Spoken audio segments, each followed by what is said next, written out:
I am sorry this one took as long as it did, I just wanted to make sure that we got it right. And the question we're answering today is, why does this GBBR cost less than an AEG? And in terms of its competitors, is it any good?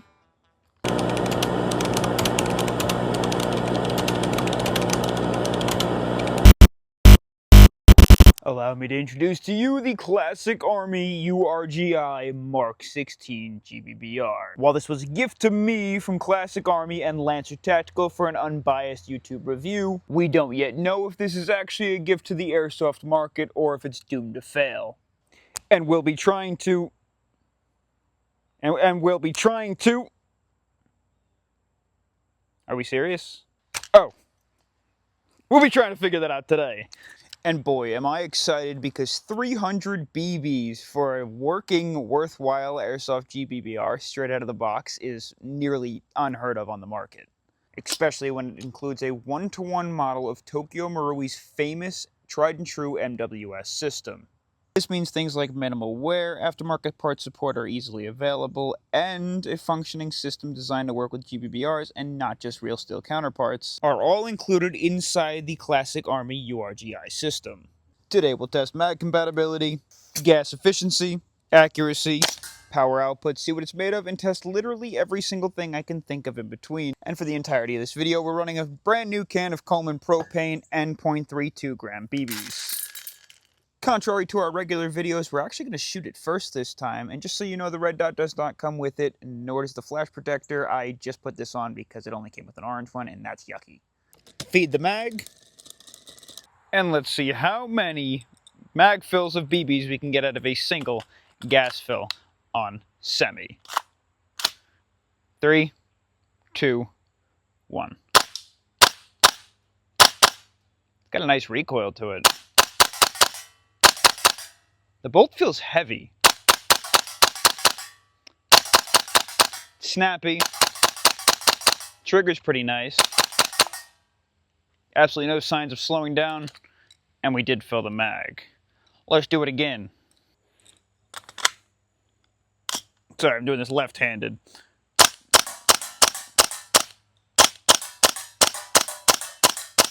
No signs of slowing down yet. Still kicking really hard. Sounds nice too. It's got that typical MWS. It sounds heavier than it is. Go for third mag. Absolutely zero cooldown time, so obviously we're building up no more pressure. Mag number 3. A little bit sluggish. Give that extra pop. Give it a second. I don't know if we're going to feed the next one. We did. I think that's it. Yeah, that's all. That's nearly 2.5 mags. Maybe closer to 3.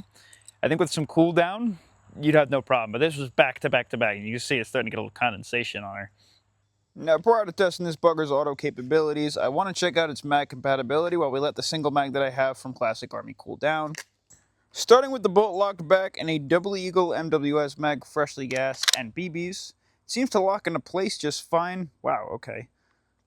There's no movement up and down, little front to back, little side to side. It's actually a really nice fit. Bolt does drop successfully, and we'll go ahead and see if we can't run this mag. No problem.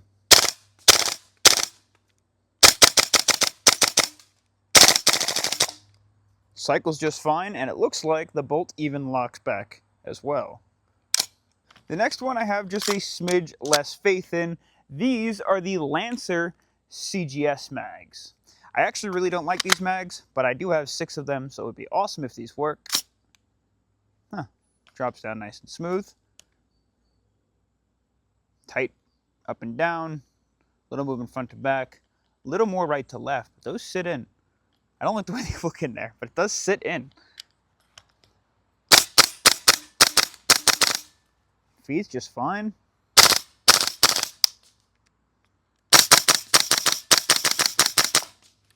And the bolt does, in fact, lock back on empty.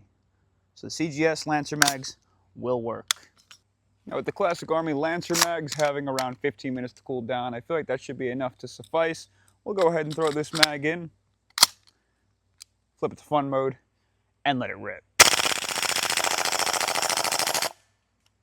No problems, bolt lock back, empty mag, let's fill it again. I will say this thing has an extremely enjoyable fire rate so far. It's not super fast, but it's also not sluggish. It's consistent, it's enjoyable, and you feel like you really get to enjoy the full auto out of the mag. It doesn't just rip through it right away. It's nice, it's easy to keep stable, and we'll run the second mag in 3, 2, 1. That's all we got. And there was no cooldown. We nearly finished the second mag, though. There can't be that many BBs left. Let's drop some BBs to the chronograph and see what kind of power output we have. Again, these are 0.32 gram BBs. That's 2.37 joules at 398.8 FPS. Got some power to it. 2.27 joules at 390 FPS. 2.33 joules at 395 FPS. 232 joules at 395.3 FPS. I'm going to kill off the rest of the mag and we'll see what kind of deviation we have for the entire thing.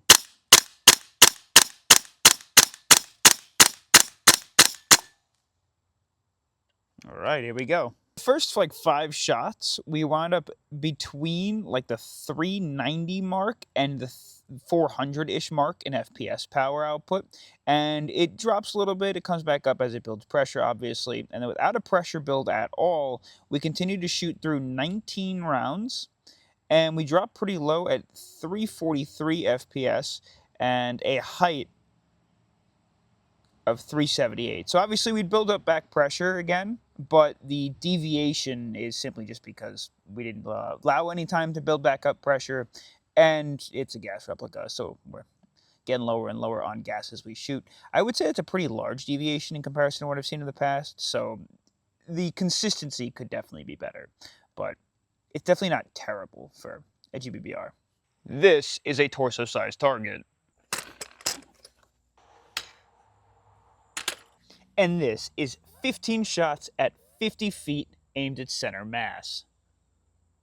Hit, hit, hit, hit, hit, hit, hit, hit. Oh. I guess I'm out of gas. Let me just go ahead and reload that for the next one. Let's do it again, but this time at 75 feet. Hit, hit, hit, hit, hit, hit, hit, hit, hit, hit, hit, hit, hit, hit. That's a full 15. That right there, 15 shots at 100 feet. Miss, hit, hit, hit, hit, hit, hit, hit, hit, hit, hit, hit, hit, hit, hit, hit, and hit. Every single shot hit, except one. Wish I had a further distance I could test, but that ain't too dang bad. Now for the meat and potatoes, this device comes in 2 different variants, the two-tone and the black, both of which are completely identical except the fact that the two-tone is painted and the black, I believe, is anodized. The stock comes with 4 different adjustments, a rubber butt pad, and ambidextrous steel sling attachment points, with an aluminum MWS spec threaded buffer tube and a steel castle nut. The aluminum upper and lower receiver fit seamlessly together without movement, and are fastened together with 2 steel pins. The MWS spec aluminum charging handle has no wiggle when collapsed, retracts smooth, and pulls back in place, combined with a nice matte finish and some grooves at the front to increase texture. The grip is about as boring as it gets for an AR, but can be changed out with any AR-based grip that you can think of. And the aluminum fire selector switch surprisingly is ambidextrous, and has an excessive amount of wobble, if I'm being honest. Let's not forget about the aluminum MWS spec trigger and the non-ambidextrous mag release. Keep in mind this is a 1-to-1 MWS internally, so the trigger feels about the same. The bolt catch and release is only on the west side, and I'm happy to see it is steel. Classic Army is nice enough to include rear and front sights in the box. The rear sight features different apertures that you can flip down and flip back up, plus a windage adjustment knob on the right that does click in place relatively firm. The front sight features a steel center tower, which is elevation adjustable, but you'll need to depress that pin on the left and twist. Now keep in mind this is an MWS spec handguard, which means there's also an MWS spec barrel nut. You'll need an adapter to throw on any real steel handguards that you like. It comes with ambidextrous sling attachment points and a, quite honestly, outrageous amount of M-LOK attachment areas all over the handguard. Plus, this is not the adapter that comes with it, but the threads are 14mm counterclockwise. So right out of the box, you're ready to roll. The mag is MWS spec and compatible, one giant aluminum casing with a curved router, thick feed lips, a plastic bolt catch and release. Something I did notice straight out of the box for some reason, I don't know if this is a quality control issue or if this is just a lemon, but the pin in the front that holds the upper and lower of the mag together seems to have punched through a portion of the metal and caused it to warp a little bit. It didn't seem to align with the hole 100%. I really don't think that's going to be a problem for me right now. It hasn't shown any issues yet, but I would say I'm more worried if I were to take it apart myself and reinstall it if that would pose a problem.